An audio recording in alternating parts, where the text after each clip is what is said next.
આજે મારે સાચું વજનનું અપડેટ પણ આપવાનું છે કે આજે બુધવાર છે તો વજન મારું કેટલો છે, કેટલો ઘટ્યો એમ. તો એ હું લાસ્ટમાં બતાવીશ. પહેલા હું તમને આખા આ બાબતે મારે જે મુદ્દો છે, વિડીયો થંબનેલ જોઈને જે આવ્યા છે તો એ બાબતે મારે પહેલા તમને જાણ કરવી છે. તો કાલનું મારું જે વોટર ફાસ્ટિંગનો દિવસ હતો એનું ફિલિંગ કેવી રીતના આવ્યું, અનુભવ કેવો થયો એ તો મેં કાલના વિડીયોમાં તમને બતાવી દીધું. પણ આજે મારે માહિતી આપી છે. મેં થોડુંક સર્ચ કર્યું હતું આ બાબતે 2-3 દિવસ પહેલાં જ. તો મેં કીધું પહેલાં હું એક્સપિરિયન્સ કરી લઉં અને પછી હું તમને માહિતી આપું. એટલે વોટર ફાસ્ટિંગ ક્યારે કરવું, કેટલું કરવું, કેટલા સમયના ગાળામાં કરવું, એના ફાયદા શું, એના નુકસાન શું, એ બધી જ માહિતી મારે તમને આપી છે આજના વિડીયોમાં. વોટર ફાસ્ટિંગ મેં તોડ્યું કેવી રીતે એ પણ બતાવીશ. અરે એમાંય ભારી લોચા થયા હતા સવારમાં, એવો મૂળ બગડી ગયું મારું. પણ એનીવે હું ચલો આગળ બતાવીશ. કોઈ મોટી ડૉક્ટર તો નથી, પણ તમારા જેવી જ એક ગૃહિણી છું. તો ગૃહિણી તરીકે જેણે આનો અનુભવ કર્યો છે અને તેના વિશે સાચી માહિતી મેળવી તે તમારી સાથે વહેંચીશ. ચાલો આજે વોટર ફાસ્ટિંગની A to Z વાત કરીએ. અને કંઈ ક્વેશ્ચન હોય તો કમેન્ટ કરજો, બરોબર છે. જો પેલું ફાયદાથી શરૂઆત કરીએ, ફાયદા વિશે વાત કરીએ તો જો વોટર ફાસ્ટિંગ છે ને એટલે આખો દિવસ અન્નનો ત્યાગ અને માત્ર પાણી. આનાથી શું થાય પાણી પીવાથી? ખાલી ફક્ત ને ફક્ત પાણીથી પેલું તો શરીરની સફાઈ થાય. જેમ આપણે દિવાળીમાં ઘરનો ખૂણે ખૂણો સાફ કેમ કરીએ છીએ, એમ જ આ ફાસ્ટિંગ આપણા શરીરના અંદરના કોષોની સફાઈ કરે છે, જેને વૈજ્ઞાનિક રીતે ઓટોફેજી કહે છે. નામ એનું ફજાતા જેવું, પણ ઓટોફેજી કહેવાય. બીજું છે પાચન તંત્રને આરામ. આપણું પેટ 24 કલાક કામ કરે છે, તેને થોડો વિરામ આપીએ તો એની શક્તિ વધે છે. ત્રીજું છે ચહેરા પર ચમક અને વજનમાં ઘટાડો. જ્યારે અંદરથી ગંદકી સાફ થાય ત્યારે તેની અસર ચહેરા પર દેખાય છે અને વજન પણ ઘટે છે.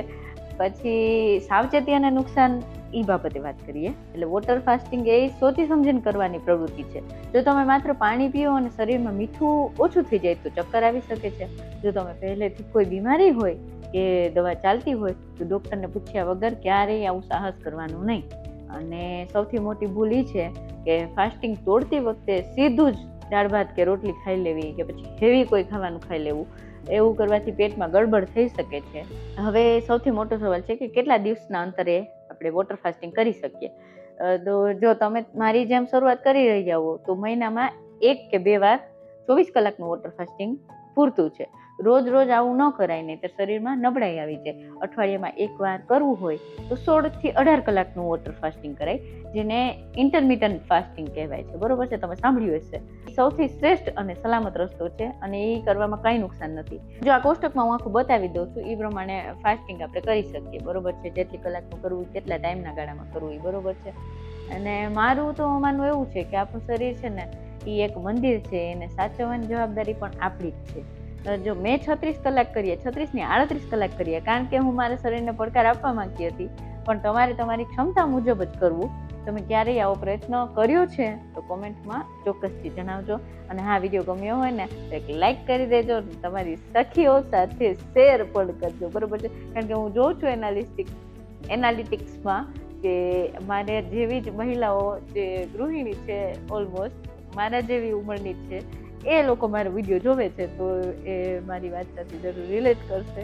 અને બસ જો મને ખાસ આવડતું નથી, પણ જેટલું શીખું છું એવું બધું શેર કરું છું. બરોબર છે.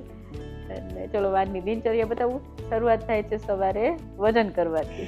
દર બુધવારના ટાઈમે જ આજે પણ મેં સવારમાં વજન કર્યો તો 69.10 ગ્રામ થયો છે. પણ અંધારું એટલે છે કે હું અહીંયા મારા જે ડ્રેસિંગ એરિયામાં રાખું છું વજન કાઢું, ને લાઇટ નહોતી એટલે અંધારું હતું. પછી લાઇટ તો આવી ને એટલે મેં કીધું હાલ અહીં હોલમાં લાવીને વજન કરું. તો મેં પાણી પીધું 2-3 ગ્લાસ જેટલું અને હોલમાં લાવીને કર્યું અડધી પોણી કલાક પછી. તો થયો તો 69.400 ગ્રામ. એટલે બસ જો આટલું વજન મારો ફરક પડ્યો આ બુધવારે. વોટર ફાસ્ટિંગ તોડવા માટે અમે સોચ્યું કે ચલો આપણે હલકું કંઈક ખાવું જોઈએ, એટલે ધાણી બનાવવું મેં કીધું જુવારની.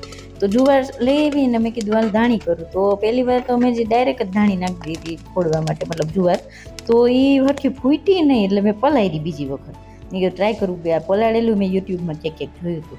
તે પલાળીને આમ કોરી કરી દીધી, હૂકવી દીધી. ને પછી કીધું કે કોરી કરી થોડીક વાર રહેવા દીધી એમને 10 મિનિટ.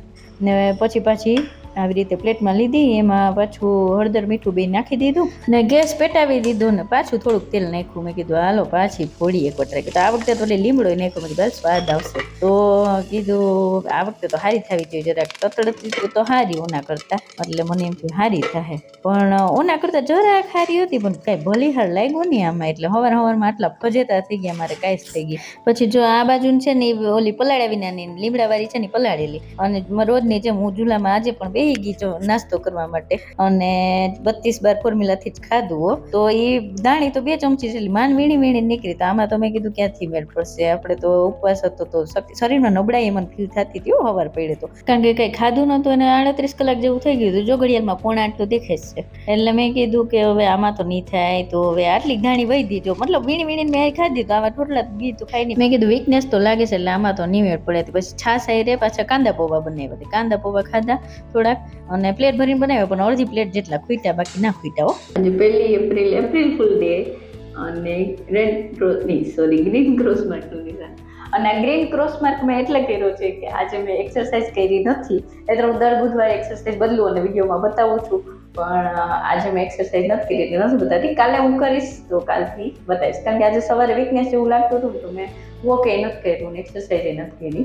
અને વોક એ હવે તો આજે આળસ થાય જ નથી કરવી, એટલે ગ્રીન ક્રોસ માર્ક કરી દીધું. તો બસ એ જ છે આજનો દિવસ. તમારા કમ્યુનિટી પોસ્ટમાં બતાવ્યું એ પ્રમાણે બાકીનું ખાધું પીધું છે, અને આ હવારનો જે ફજેતો થયો એ તો બતાવી દીધો મેં. બસ આપણી ગાડી ધીમે પ્રોગ્રેસથી ચાલે છે, વજન ધીમે ધીમે ઘટે છે, અને બસ હું તો ખુશ છું, કારણ કે મારે સડનલી ઝાઝો વજન નથી ઉતારવો. અઠવાડિયે 1 કિલોની અંદર ઘટે, 1 કિલો 300 ગ્રામ ઘટે તો ચાલશે, પણ સ્ટાર્ટિંગમાં જે 1 કિલો ઉપર ઘટતો હતો, હવે તો 1 કિલોની અંદરમાં જ ઘટે છે. તો જોઈએ હવે કંઈક ચેન્જીસ કરશી તો થોડુંક સ્પીડ આવે, બરોબર.